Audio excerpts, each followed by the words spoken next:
Hello mga kasari, good morning. Today is Saturday and palengke day ngayon. Kaso nga lang, ang panahon ngayon, masama ang panahon, medyo umaambon. So inaano pa namin kung aalis kami today. Pero ngayon talaga dapat kami mamimili kasi every Saturday kami umaalis para mamili ng bigas, ng mga frozen.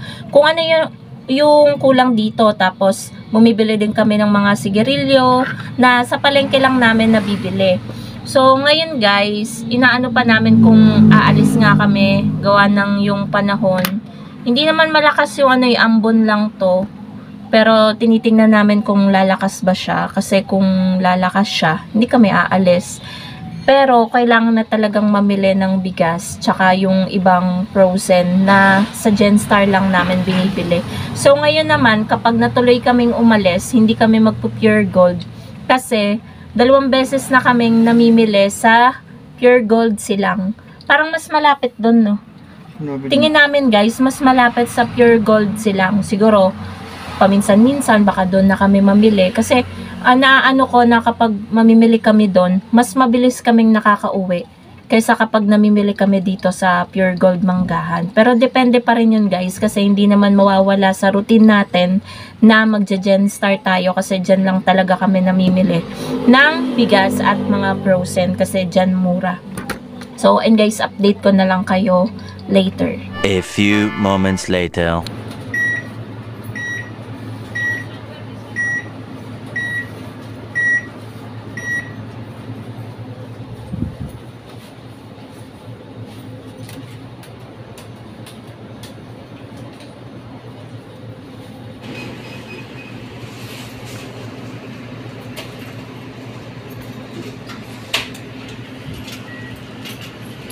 Meron na.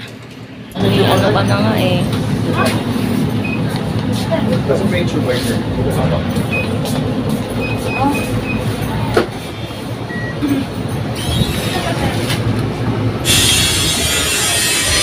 Bumili pala kami guys ng cream ni Basha kasi nagsusugat-sugat siya.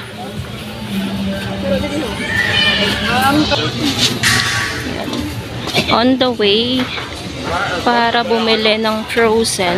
Dito pala kami napadaan sa bilihan ng tuyo. Kaya ayan, ang daming mga nakasabit dyan. Iba't ibang klaseng tuyo yan. Ito yung nadaanan namin bago kami pumunta sa mga bilihan namin ng frozen. So medyo malapit na tayo guys. At ayan na nga, nakarating na tayo dito. At unti-unti ko na rin sinasabi kay kuya dahil tinanong niya na rin naman ako kung ano yung bibilhin ko. So sabi ko itong bossing, 2 kako. Pero ang una ko sinabi isa, kaya hinanap ko pa guys dyan yung listahan ko. 2 pala yung nasa listahan ko, kaya sinabi ko ulit na isa pa. Tapos sabi ko din TJ, longganisa, tsaka embutido. Yun yung aking mga bibilhin. At isa-isa na rin kinukuha ni kuya. Ang kagandahan dito guys ay meron silang counter dito. Makikita mo talaga yung total ng mga pinapamili mo.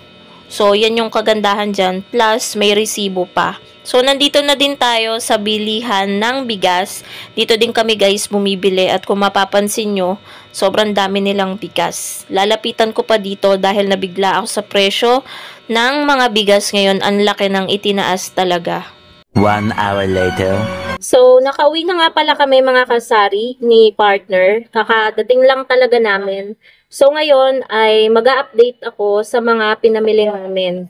So, bad news dahil yung last time na pagpunta namin sa Genstar, last Saturday din, di ba na-share ko sa inyo na tumaas ang bigas. So, ngayon po, tumaas po ulit siya.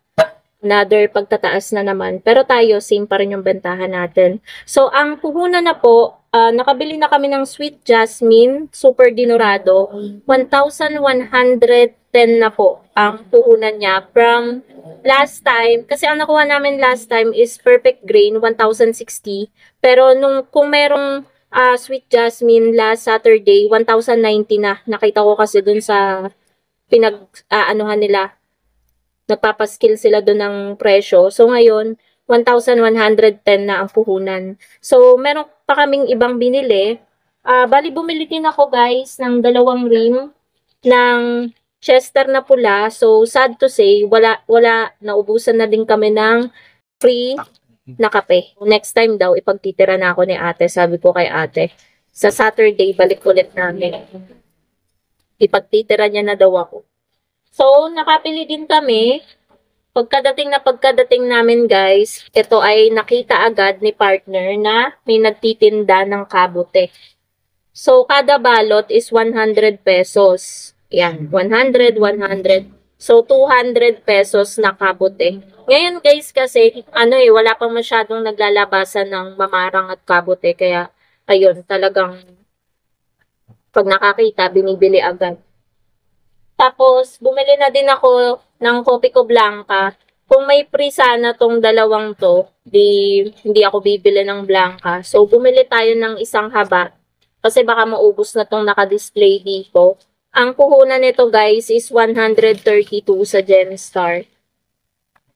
Pagkatapos guys, namili din kami ng frozen. Pero bago yon nandun pa kasi sa labas. Bumili din ako, maliliit lang yung pinili ko ng sibuyas, worth 67 pesos. Ang kita ko doon, ang puhunan ng sibuyas is 145 per kilo. Yung sibuyas na pula. Yung puti, hindi ko alam.